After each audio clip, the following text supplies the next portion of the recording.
첫 화부터 동시간대 지상파 종편 시청률 최고를 찍고 수요일 예능 1위에 등극한 무명전설 디너쇼.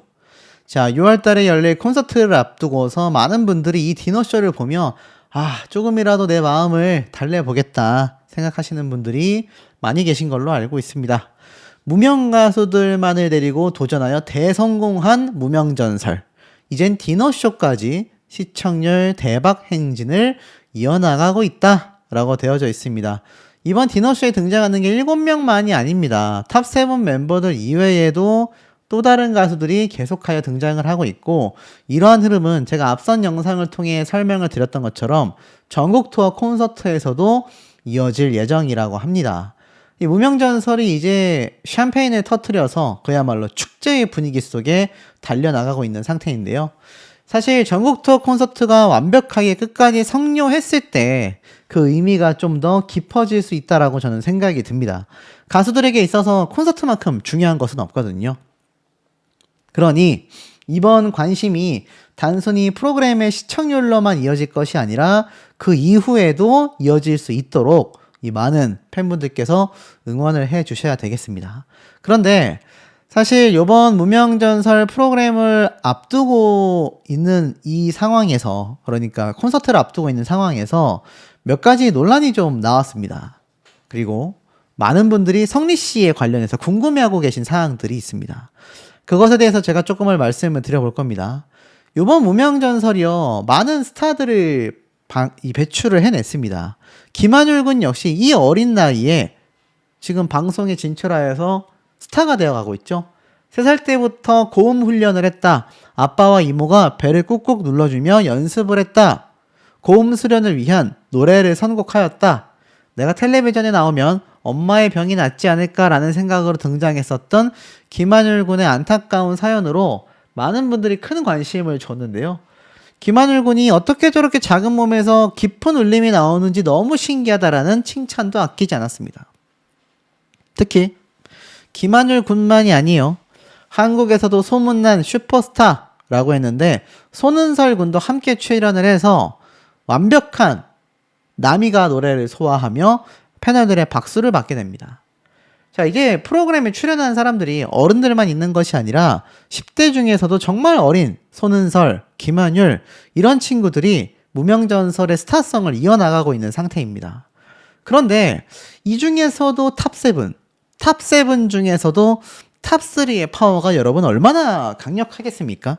근데 우승자 성리 씨 말고도 강력하게 주목받던 이가 바로 장한별 씨 되겠습니다. 자, 이 무명전설의 장한별 씨가 이 단독 입장을 발표한 게 있었습니다. 이게 뭐라고 되어져 있느냐? 검은 머리 외국인 논란이 일었다라는 거죠. 입을 열면서 저는 당당한 한국 가수다 라고 입장을 밝혔는데요. 이 장한별 씨가 방송 출연 당시 이 외국인 학교를 다녔고 또 외국에서 생활을 했다 보니까 검은 머리 외국인 아니냐, 쉽게 말해서 뭐 피는 한국인 피일지 모르겠지만 국적이 외국인인 거 아니냐 논란이 굉장히 많았습니다. 근데 여기에 대해서 입을 열게 된 거죠. 최종 3위로 경연을 마무리하게 되면서 MHN이라는 언론사와 단독 인터뷰를 진행하게 됩니다. 이번 인터뷰를 통해 치열했던 경연 비하인드부터 진솔한 이야기를 듣게 됐는데, 특히 가장 드라마틱한 성장 서사를 보여줬다라는 평가를 받고 있어요. 호주 치과대학에 진학했던 이력부터 말레이시아 대형 오디션 우승 경력까지 화려한 커리어를 자랑했지만 과거의 타이틀에 기대지 않은 채 오직 진정성 있는 무대로 경연을 이어나갔다. 그 과정은 쉽지 않았다. 시원섭섭하면서도 속이 후련하다라는 소감을 이야기합니다. 한국 오디션 프로그램에서 최종 3위라는 엄청난 업적을 달성했다라는 것 자체가 감사한 마음이며, 자신의 노래에 대한 불확실함을 항상 가져왔었다. 다른 장르였다면 어느 정도 정답을 알고 있다고 느꼈는데 트로트는 완전 새로운 도전이었다. 노래는 잘하는데 트로트는 어울리지 않는다라는 이야기를 들을 때 스스로도 고민이 많았다. 하지만 결국 음악이라는 큰 장르 안에서 가장 중요한 건 사람의 마음을 울리고 움직이는 감동이라는 생각이 든다. 그 감정 안에 완전히 몰입할 수 있는 사람이 진짜 가수라고 느낀다. 그저 내 감정과 진심이 무대를 통해 잘 전달되기를 바라는 마음으로 해왔다 라고 이야기를 합니다.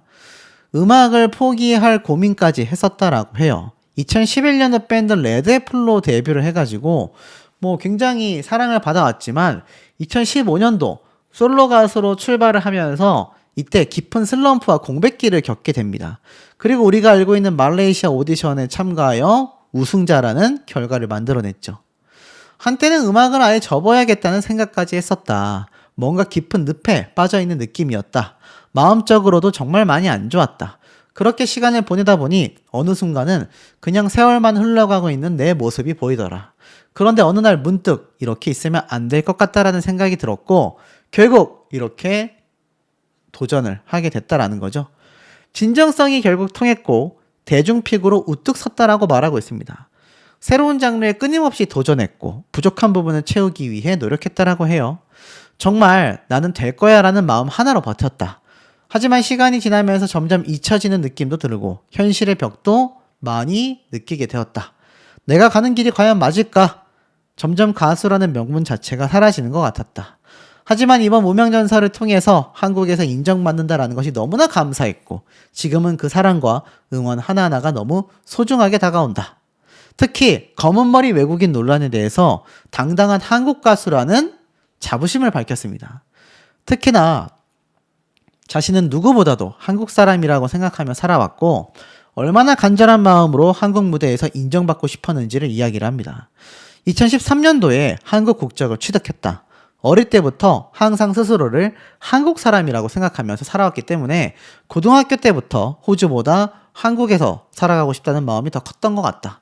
부모님도 한국에서 안정적인 길을 찾고 살아갈 수 있다면 그렇게 하라고 말씀을 해주셨다. 오해를 받는 부분에 대해서 솔직히 속상하다. 사정을 잘 모르고 검은머리 외국인이라는 이야기가 나오기도 했는데 그런 반응을 보면 마음이 아프다.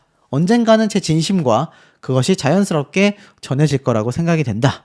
그러니까 고등학교 때 이미 한국에서 살았고 2013년도에 한국 국적을 이미 취득을 했다라는 겁니다.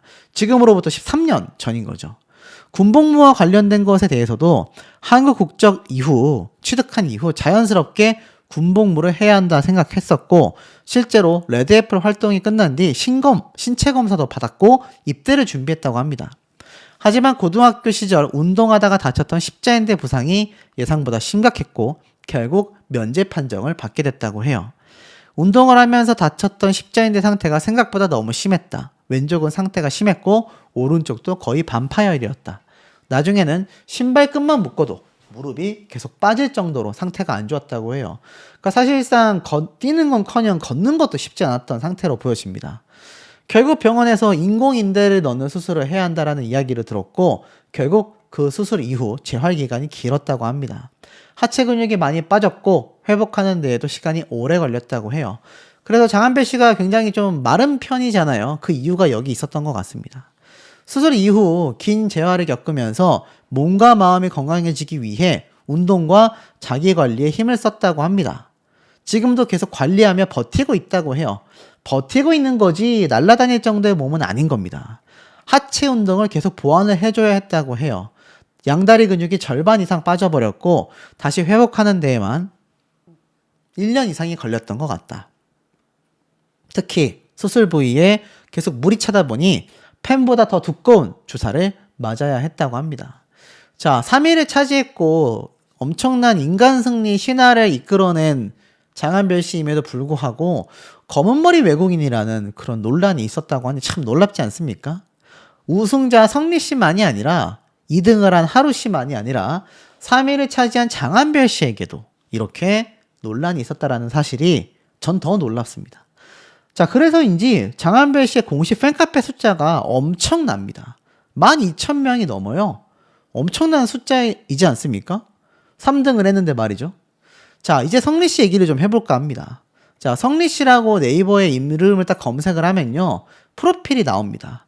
그리고 여기에 하단부에 보면 팬카페가 가장 앞에 놓여져 있는 게 눈에 보이실 거예요. 자, 제가 왜 성리 씨에 대해서 말씀을 드리느냐, 왜 팬카페 논란이 있느냐, 요거를 좀 설명을 드려볼게요. 3등을 차지한 장한별 씨가 12,000명의 팬카페 인원 숫자를 가지고 있습니다. 이게 제가 알아보니까 처음부터 12,000명이었던 게 아니고 국내 팬분들이 늘어난 숫자가 12,000명이라고 하네요. 어떤 분이 댓글로 많이 남겨주셨습니다. 초반부에는 1,000명 정도 됐는데 경연이 끝나고 나서 이렇게 늘어났다고 해요. 놀랍잖아요? 그런데 1등을 차지한 성리 씨는 다를까요? 성리 씨는 더 엄청나야 하지 않습니까? 1등인데. 그리고 실제로 팬카페 숫자에 들어가 보면 회원 숫자가 아직도 10,000명이 안 됩니다. 그리고 방문 숫자가 하루에 6만 1,000명이 넘습니다. 아니 6만 1,000명이 방문을 한다는 얘기예요. 그러면 6만 1,000명이 가입만 해줘도 팬카페 숫자가 6만 명이 넘는 거 아니겠습니까? 이상하죠. 그런데 왜 팬카페 숫자가 8,000명밖에 되지 않을까? 지금 성리 씨의 팬카페 숫자를 두고 논란이 터질 수밖에 없는 것 같아요. 자, 그래서 제가 살펴봤더니 지금부터의 내용은 성리 씨의 팬카페, 성리 씨의 이 단체 카톡방, 또 팬분들 사이께서 이 뽕뉴스 영상 한 11분부터 우리 성리 팬카페 관련 이야기를 해주더라 라면서 공유를 해주시면 될 것 같습니다. 11분부터. 자, 왜 장한별 씨의 팬카페는 12,000명인데 성리 씨의 팬카페 숫자는 8,000명밖에 안 되나? 방문 숫자가 6만 명이 넘는데 가입이 안 돼서겠죠? 왜 가입이 안 될까요? 놀라운 차이점이 하나 있습니다. 자, 성리 씨의 팬카페는요, 네이버에서 검색하면 나와요. 프로필에 이렇게 나옵니다. 장한별 씨도 마찬가지예요. 근데 두 사람의 결정적 차이가 뭐냐면 장한별 씨의 팬카페는요, 네이버 카페입니다. 네이버 카페. 성리 씨의 팬카페는요, 다음 카페입니다. 다음. 다음 요즘 이용하세요? 저는 다음 이용 거의 안 하거든요. 근데 성리 씨의 이 팬카페가 다음 카페에서 만들어졌기 때문에 이걸 계속 운영하는 게 소속사의 입장인 것 같습니다. 근데 문제는 이 성리 씨의 다음 카페 가입이 어렵다란 얘기예요. 그걸 제가 좀 쉽게 설명을 드리겠습니다. 자, 우선 팬카페에 가입을 해야 등업 신청을 해서 정회원이라는 걸 할 수가 있는데 정회원이 되어야 팬카페 활동을 본격적으로 할 수 있고 이 팬클럽에 올라와 있는 많은 글들이 있습니다. 여기 보면은 이 카페에 공식 팬카페에 글이 이렇게 많이 올라와요. 분 단위로 글들이 올라옵니다. 근데 이거 볼 수가 없어요. 왜? 정식 정회원이 되지 않으면. 그래서 제가 이거 어떻게 하면 되는지를 좀 설명을 드려보겠습니다. 우선 정회원이 되기 이전에 팬클럽 가입부터 해야 되잖아요. 자, 네이버에 가서 성리라고 딱 검색을 해 주십시오. 자, 그러면 이렇게 프로필에 이건 다음에서 검색을 한 겁니다. 네이버도 마찬가지죠. 여기 나와 있죠. 이걸 팬클럽의 한 분이 답답하셨는지 도움을 주고 싶으셨는지 이렇게 정리를 해놓은 내용을 제가 좀 설명을 드릴게요. 보면은 네이버든 다음이든 핸드폰으로 검색하면 팬카페가 이렇게 보이실 겁니다. 요거 클릭해서 들어오시면 이렇게 핸드폰으로 봤을 때 성리 공식 팬카페라는 페이지가 딱 등장을 합니다. 그럼 들어오시자마자 게시판에 클릭하세요.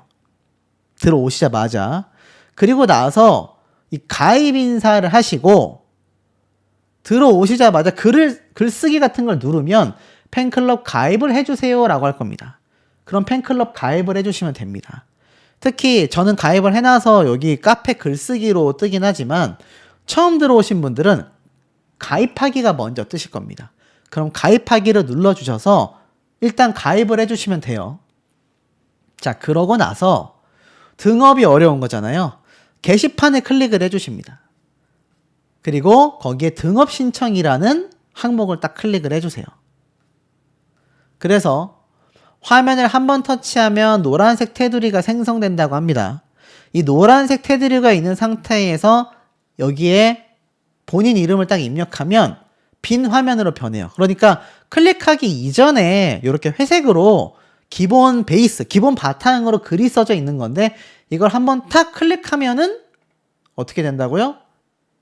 제가 앞에 말씀드린 것처럼 여기에 글을 쓸 수 있습니다. 그래서 본인 이름을 입력해 주시면 되고 그 빈 화면에 자신의 본명, 그리고 활동 닉네임, 그리고 어디에 거주하는지, 그리고 자기의 핸드폰 번호는 뭔지 딱 적어주시면 된다고 합니다. 그리고 하단부에 비밀이라는 항목을 반드시 체크를 해주세요. 그리고 등록을 누르면 이 등업 신청 게시물이 등록이 되는 겁니다. 우리 유튜브 할 때 댓글 쓰고 댓글 등록하잖아요. 똑같은 형태입니다. 그래서 이걸 기다려 주시면 된다고 해요. 이걸 그러면 보고 이제 소속사에서 체크를 해가지고 등업을 해준다고 합니다. 그러니까 어렵지 않습니다. 또는 내 핸드폰에서 다음 카페 앱을 찾아가지고 설치하셔도 상관없어요. 그럼 다음 카페 앱을 클릭해서 성리 공식 팬카페 성리학자라고 검색을 해서 들어오시면 요 화면이 뜨거든요. 그때 여기 3선줄 있지 않습니까? 오른쪽 상단에 요거를 딱 클릭을 해주시는 겁니다. 그래서 여기 들어오면은 역시나 등업 신청을 게시판에서 찾으실 수가 있을 겁니다. 요거 클릭해가지고 똑같이 여기에다가 딱 한번 터치해가지고 이름 뭐, 닉네임 뭐, 거주지역 뭐, 전화번호 뭐 적으시면 됩니다. 닉네임이 뭔지 모르시는 분들은 내 다음 아이디를 적으시는 게 아니라 여기에다가 내 활동명, 우리 유튜브 할 때 내가 정하는 이름 있잖아요. 그거 적어주시면 됩니다. 그래서 글쓰기를 클릭하면 되고 앞에 말씀드렸던 요 4가지 항목을 잘 적어주시고 클릭을 하면 모든 것이 끝이 나지만 요때 중요한 거 비밀 게시물로 올려주셔야 된다고 해요. 개인정보가 적혀 있어서 그런 것 같습니다. 이 우측 하단에 톱니바퀴 모양을 클릭하셔가지고 빨간색이 되게끔 탁 비밀이라는 항목에 버튼을 눌러주시면 빨간색으로 이게 동그라미 표시가 촥 옆으로 가거든요. 촥 해서 이 빨간 바탕이 보이게 설정을 해주시고 나가기를 클릭한 다음에 뒤로 가기 같은 거죠. 게시물 등록을 눌러주시면 됩니다. 이게 어려워 보이지만 제 영상을 딱 켜놓으시고 하나하나 하시면 될 것 같아요. 그래서 제가 마지막으로 한 번 더 짧게 더 설명을 드리면 너무 어렵잖아요. 내가 다음 카페 어플리케이션이 있든 말든 제가 볼 땐 네이버에서 성리 씨를 검색을 합니다. 그래서 프로필에 팬카페를 딱 클릭을 하세요. 그러면 앞에 말씀드렸던 요 화면이 뜰 겁니다. 그래서 게시판 누르시고 등업 신청 누르시고 그 다음에 요거 한번 터치해가지고 아까 앞에 말씀드렸던 1번의 이름, 2번의 활동 닉네임, 3번에 내가 어디 사는지, 4번 핸드폰 번호, 그리고 우측 하단에 비밀 항목 체크해주고 등록, 그리고 기다리시면 됩니다. 아마 일주일 안에 등록이 될 것 같아요. 굉장히 쉽습니다. 제 영상 보시고 꼭 반복해서 해보시고 지금 이 성리씨 팬카페 숫자 너무 아깝잖아요. 하루 방문 숫자가 6만 명인데 이거 다 가입하면 성리씨 팬카페 회원 숫자 10만 명도 저는 달성 가능하다고 봅니다. 자, 무명전설이 이렇게 핫할 수밖에 없는 이유들이 또 존재했습니다. 이를 말씀 안 드릴 수가 없습니다. 무명전설 전국 투어 콘서트 이대환부터 김태웅, 김한율, 최우진, 손은설까지 게스트 출연이 확정되었다라는 기사가 보이실 겁니다. 여기 또 제가 이제 또 인터뷰를 하게 될 가수분들이 이렇게 출연을 확정지었다라고 이야기를 하니 야, 이거 사실 대단한 영향력이 아닐 수 없는 거죠. 기사 내용을 좀 살펴보면 이번 무명전설 콘서트가 왜 대박을 예고하고 있는지를 이미 보여줬습니다. 무대를 빛낼 초호화 게스트 라인업을 공개하며 기대감을 그야말로 최고조로 끌어올렸다라고 이야기를 하고 있죠. 특히 이 탄탄한 가창력으로 시청자들의 눈도장을 찍은 최우진은 창원과 울산을 비롯하여 대구, 부산, 영남권 4개의 도시 공연에 게스트로 전격 합류를 하며 전 국민의 눈물샘을 자극했던 김한율 군은 오는 9월까지 예정된 전국 투어 총 14개 지역의 공연에 게스트로 전부 다 나올 것 같습니다. 대단하죠? 그래서 자, 이런 전국 투어 콘서트가 결승전에 전율을 잇는 탑7의 명품 무대만이 아니라 각기 다른 매력을 가진 게스트들의 다채로운 솔로 무대, 또 합동 콜라보레이션 무대가 예고되어 있어서 방송에서 다 보여주지 못한 아티스트들의 새로운 매력을 만나볼 수 있는 특별한 시간이 될 것으로 기대가 된다라는 겁니다. 콘서트 관계자는 이러한 말을 했어요. 전국 투어 대장정의 시작을 앞두고 팬들의 성원에 보답하기 위해서 각 지역마다 특색 있고 완성도 높은 라인업을 구성하는데 공을 들였다. 역대급 스케일의 사운드와 화려한 연출, 그리고 화제의 출연자들이 총출동하는 만큼 대중들의 오감을 만족시킬 최고의 쇼를 준비 중이다. 많은 관심을 부탁드린다라는 이야기를 전하기도 했습니다. 대단하지 않을 수 없죠. 자, 그러니 이번 무명연설 콘서트가 얼마나 큰 파급력을 갖고 있겠습니까? 그래서 제가 기사를 좀 살펴봤더니 무명전설들의 돌풍이 터져 나오고 있다라는 기사가 눈에 들어옵니다. 이거 설명드리기 이전에 이 공식 인스타그램에 올라온 다들 모여라, 큰 거 온다, 우리 보러 콘서트장 와줄 거지? 라는 탑7 멤버들의 홍보성 게시물도 제가 확인할 수 있었습니다. 아마 많은 분들이 보셨을 거예요. 탑7 멤버들이 다 같이 등장해서 이렇게 본인들의 콘서트를 보러 와주셔라. 이 짧은 인스타그램 영상의 좋아요가 3,000개 가까이 늘렸다라는 사실 어떻게 생각하십니까?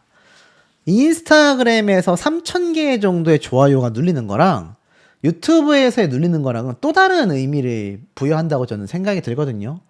이미 탑7 멤버들이 무명이라고 이제 할 수 없습니다. 유명 가수들이 돼버린 거죠. 사실 유명 가수들이 모여서 하던 다른 트로트 오디션 프로그램의 콘서트도 줄창 사실상 성료하지 못하고, 서울 콘서트와 수원 콘서트는 아직 하려면 좀 멀었거든요. 안양 콘서트가 6월 달에 가장 먼저 하는데 나중에 할 서울 콘서트와 수원 콘서트도 벌써 80%의 티켓 예매량을 보여주고 있습니다. 미친 겁니다, 이 정도면.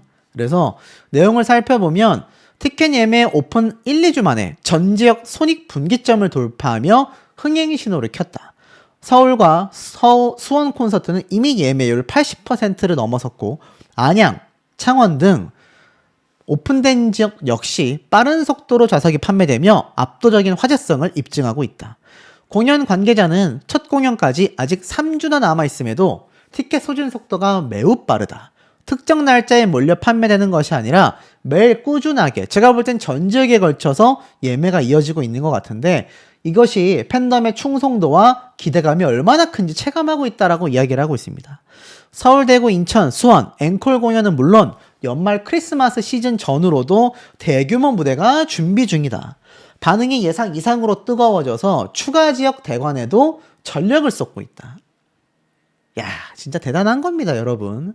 최근에 있었던 트로트 오디션 프로그램들의 이 콘서트 티켓 판매량 제가 방송으로 여러 번 말씀드렸는데 혹시 못 보신 분들은 그거 참고하십시오. 거기랑 비교하면 이 비교 자체가 안 됩니다. 그래서 이들의 티켓 판매량이 정말 초대박을 쳤다. 특히 이번 공연이 방송 시간 관계상 다 보여주지 못했던 멤버들의 숨겨진 끼와 퍼포먼스, 그리고 보다 자유롭고 가까운 호흡의 라이브 무대가 이번 콘서트의 가장 큰 관전 포인트로 꼽히고 있고요. 특히 이번 공연이 단순한 경연 프로그램 출연진의 콘서트를 뛰어넘어 스타 탄생의 현장을 직접 확인할 수 있는 무대로도 평가를 받고 있습니다. 이미 강력한 팬덤을 형성하며 멤버들은 차세대 공연형 스타로 자리매김하고 있고요. 팬들은 이제 방송보다 실제 무대가 더 기대가 된다. 탑7의 라이브 무대를 현장에서 듣고 싶다. 제가 처음에 보여드렸었던 당시 때 보면 그래도 이 중앙 스테이지는 거의 다 품절이긴 했지만 이 사이드에 좀 자리가 남아 있었고, 특히 이 하단 부분 같은 경우도 상당수가 남아 있었는데, 이 하단 부분에 남아있는 티켓량을 보면 이제 한 15%에서 20% 내외 정도 남은 걸로 보여지거든요. 이것도 결국 3주가 남아있다라는 시점을 생각해 본다면 굉장히 많이 팔린 겁니다, 여러분. 이거 말도 안 되는 거예요. 심지어 이게 서울 콘서트가 아니잖아요, 사실. 솔직히 말해서 서울 공연이 아니지 않습니까? 이게 만약 서울에서 진행하는 첫 콘서트였으면은 진작 매진 났습니다, 제가 볼 땐. 그런데도 불구하고 안양임에도 이 정도의 지금 콘서트 티켓 판매량을 보여주고 있다? 왜 무명전설이라는 프로그램이 대박이 났고 왜 이 탑7 멤버들이 기존에 형성되어 있는 트로스타들을 바싹 뒤쫓고 있는지를 충분히 보여주는 대목인데 이 대박 소식이 여기에서 끝이 아니라는 소식을 제가 좀 더 설명을 드리도록 하겠습니다. 탑7에서 탑3로 순위에 멈추긴 했지만 사실 1, 2등을 다투던 굉장한 다크호스였단 말이에요. 그 마지막에 파급력과 어떻게 그런 힘을 낼 수 있었는지, 그러니까 이런 일반 방송사에서 체크되는 이야기들 말고 복뉴스에서만 들을 수 있는 날카로운 질문과 우리 시청자분들이 궁금해하실 만한 사항들 제가 밀착 취재를 한번 꼭 도전을 해보도록 하겠습니다. 자, 어찌됐건 이 탑7 멤버들의 디너쇼가 공개가 됐어요. 그러면서 이 디너쇼가 어찌 보면 갈라쇼 개념이지 않습니까? 아마 몇 회차 방송을 하고 나서 그 이후에 스피노프 프로그램으로 넘어갈 가능성이 매우 높습니다. 또 멤버들이 6월달부터 전국 투어 콘서트를 뛰어야 하기도 하기 때문에 방송도 하면서 전국 투어 콘서트도 하면서 굉장히 아마 바쁜 시간을 보내게 되지 않을까. 근데 이 디너쇼의 시청률이 또 궁금해 하실 거 아닙니까? 제가 그래서 한번 찾아봤는데 결과가 아주 놀랍습니다. 자, 이번 6.7%. 그러니까 8%의 해적가왕 본방송과 6.2%의 무명전설 차이가 1.8% 나는데 갈라쇼가 6.7%고 무명전설이 5.8%면은 1%도 안 나잖아요. 1%도 안 나는 시청률이잖아요. 얼마나 대단합니까? 무명전설의 시청률이